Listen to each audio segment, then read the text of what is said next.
All right, so today we're diving deep into something I think we can all relate to, friendships. Yeah, who doesn't love a good chat about friends? But we're going beyond surface level.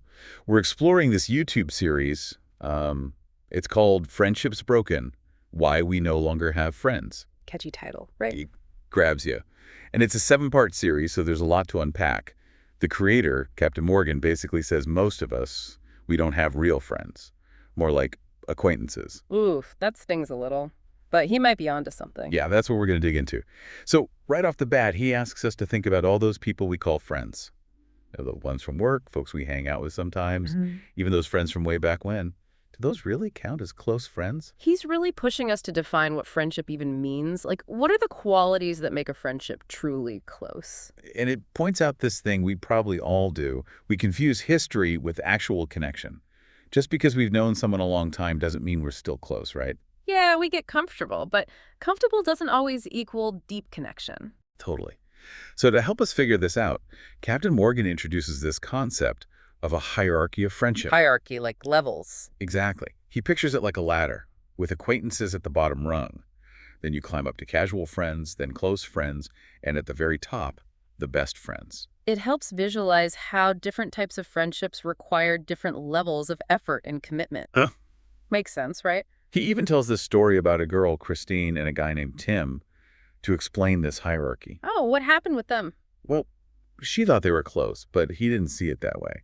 It highlights how, mismatched expectations within these levels can lead to confusion, even hurt feelings. Ooh, I've been there. So where do most of our relationships fall on this ladder? That's the kicker. Captain Morgan says most are stuck down at the bottom rung, the acquaintance level. We put in minimal effort, keep things surface level, and basically treat them like, Facebook friends. Ouch, that's kind of harsh, but I get it. We're all so busy, it's easy to fall into that trap. Right. Scrolling, liking, but not truly connecting. So how do we escape the acquaintance zone and climb that friendship ladder? Well, Captain Morgan proposes what he calls a tri-ship for building those really solid friendships. A tri-ship? Intriguing. Tell me more. It's like a three-legged stool. Proximity, vulnerability, and accountability. Okay, let's unpack that. Yeah. Proximity, I get it. Yeah. Spending time together, but he's talking about more than just, texting, right? Right. He emphasizes the need for face-to-face time, that in-person interaction where you pick up on all those nonverbal cues, the little things that texting and calls just miss. Makes sense. You really get to know someone when you're actually with them. It's like, think about married couples. They're around each other constantly, so they see all those quirks and habits that you wouldn't catch otherwise. That's the kind of deep understanding that grows from proximity. So it's not just about how often you see someone, but the quality of that time, right? Exactly. He uses this great analogy of a river. A boat can't sail if the river's too shallow. Same with friendship. Gotta have that depth of shared experience. Like living with roommates, working on a project together, those kinds of things. Yep. Those shared experiences where you spend tons of time together, those are the breeding grounds for close friendships. Okay, so proximity is like diving into the pool, not just dipping your toes. What about vulnerability? That's the second leg of the tri-ship. It's about going beyond the surface, past those typical what do you do type questions. It's those first-level questions, right? Exactly. But to get to real connection, we got to go deeper, ask those second-level questions. What are you passionate about? What keeps you up at night? That kind of thing. It's getting into those vulnerable spaces where you share your fears, your dreams. It can be scary, but that's where the real magic happens. I'll admit, I stick to those first-level questions, especially with new people. It feels safer, less risky. But think about the best conversations you've had. They probably involve some vulnerability, right? True. You're right. There's something powerful about opening up and letting someone see you, flaws and all. Captain Morgan says it starts with being vulnerable with ourselves first.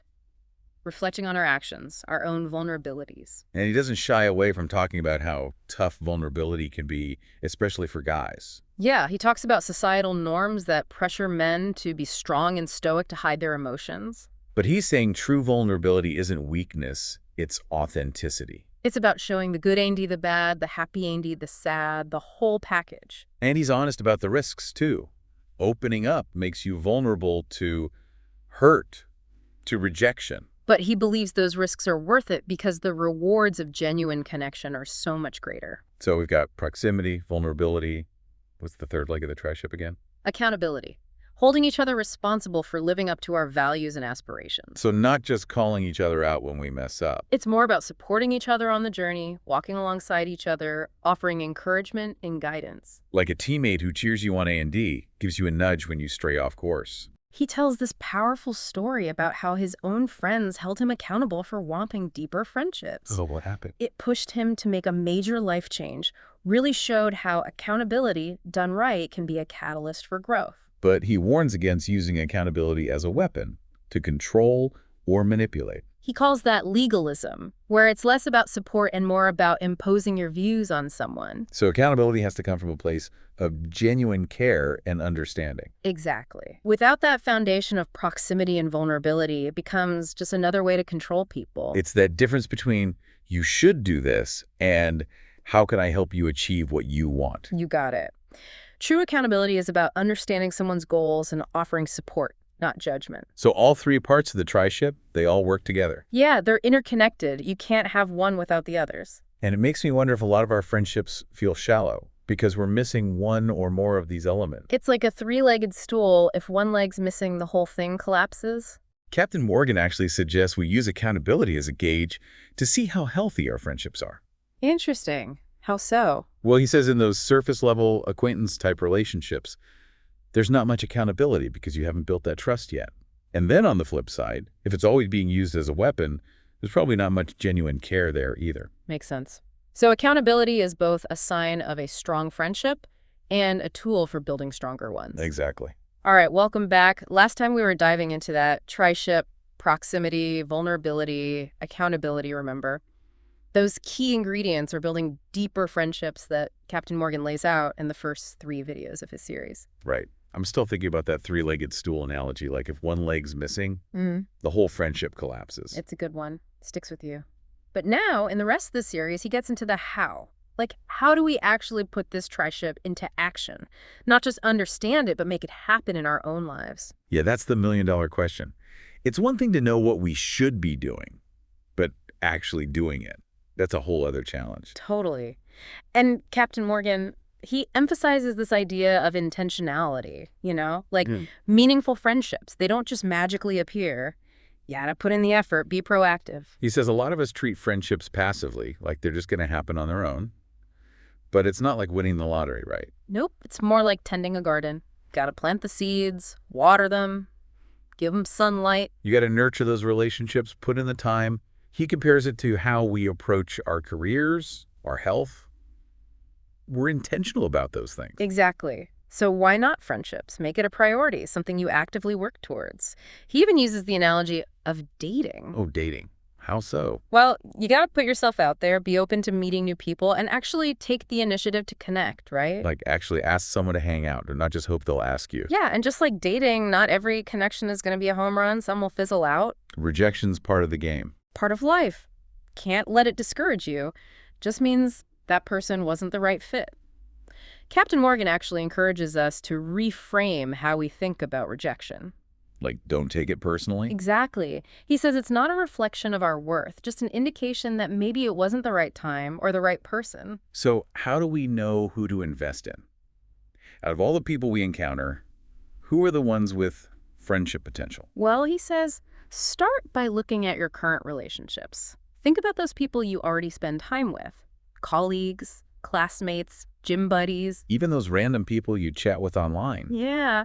He says pay attention to those little sparks, that feeling of, hey, I like talking to this person. It's about noticing who you naturally gravitate towards, who you genuinely enjoy being around. And then once you've got those people in mind, he encourages us to actually say something. Like, hey, I'd love to grab coffee sometime and get to know you better. Just come right out and say it. Be direct. Yeah. He uses this phrase, put your cards on the table. Makes it clear what your intentions are. But that sounds kind of scary, doesn't it? Putting yourself out there like that. He gets it. He says it can be intimidating, especially for those of us who are more introverted. But he argues that taking that risk is essential for building deeper connections. Got to step outside that comfort zone. And if someone's not interested, well, that's okay. Remember what we said about rejection. Not a reflection of you, just not the right fit. So be brave, put yourself out there, and trust that the right people will reciprocate.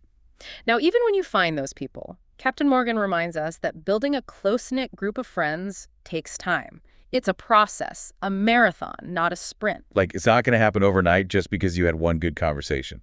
He talks about the importance of creating rituals, shared experiences, things like regular game nights, hiking trips, even just grabbing coffee once a week. Making it a regular thing, building those memories together. And being present in those moments. He's big on putting the phones away, being engaged in the conversation, really listening.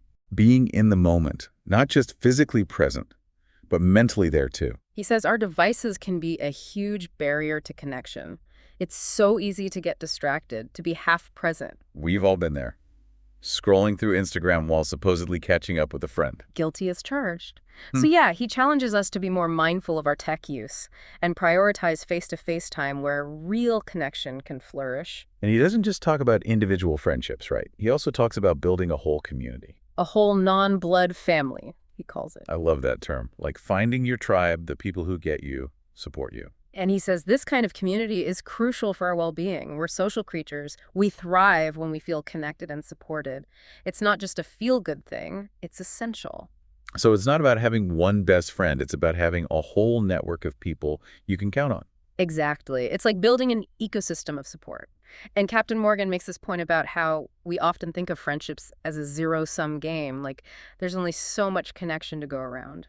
Oh yeah, like if someone else gets close to your friend, it means you're losing out. But he says that's not true at all. Connection is abundant. The more we give, the more we receive. And it's not just about those deep one-on-one friendships. It's about being kind to everyone, even strangers. Exactly. Smiling at someone on the street, striking up a conversation in line at the store. Those little gestures can have a ripple effect. Creating a more connected world, one interaction at a time. And he says this mindset shift, this focus on connection, it benefits not just individuals, but society as a whole. How so? While studies show that loneliness and social isolation are linked to all sorts of negative health outcomes, both physical and mental, connection is as vital to our well-being as eating right and exercising.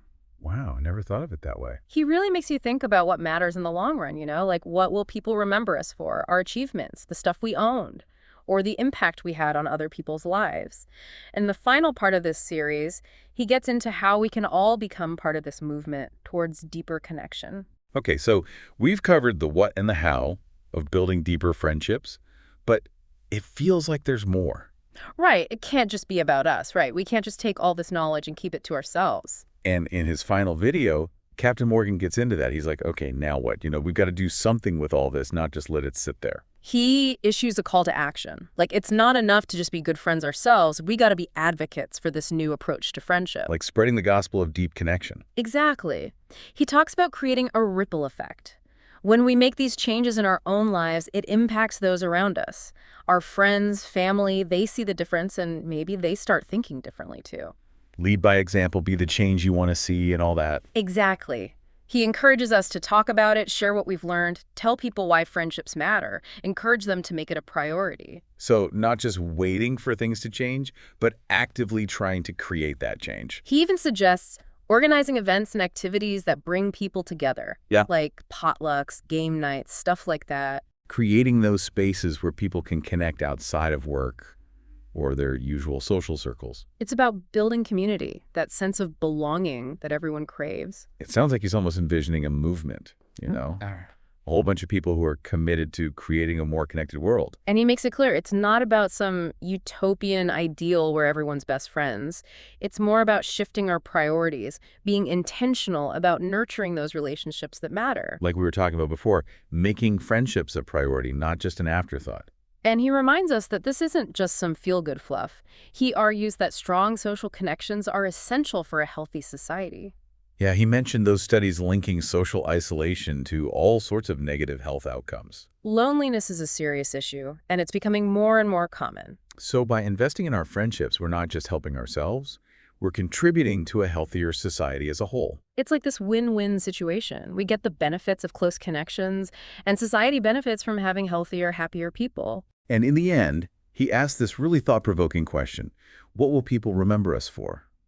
Will it be our accomplishments, our possessions, or the impact we had on other people's lives? It really makes you think about what truly matters, what kind of legacy we want to leave behind. And for Captain Morgan, it's clear. It's about connection, about those genuine relationships we build. He ends the series with this vision, almost like a challenge. He says, imagine a world where everyone feels seen, heard, understood. A world where loneliness is a distant memory and genuine connection is the norm. Wow, that's a powerful image. It makes all this effort seem so worthwhile. And he invites us to be part of creating that world. It's a pretty inspiring message.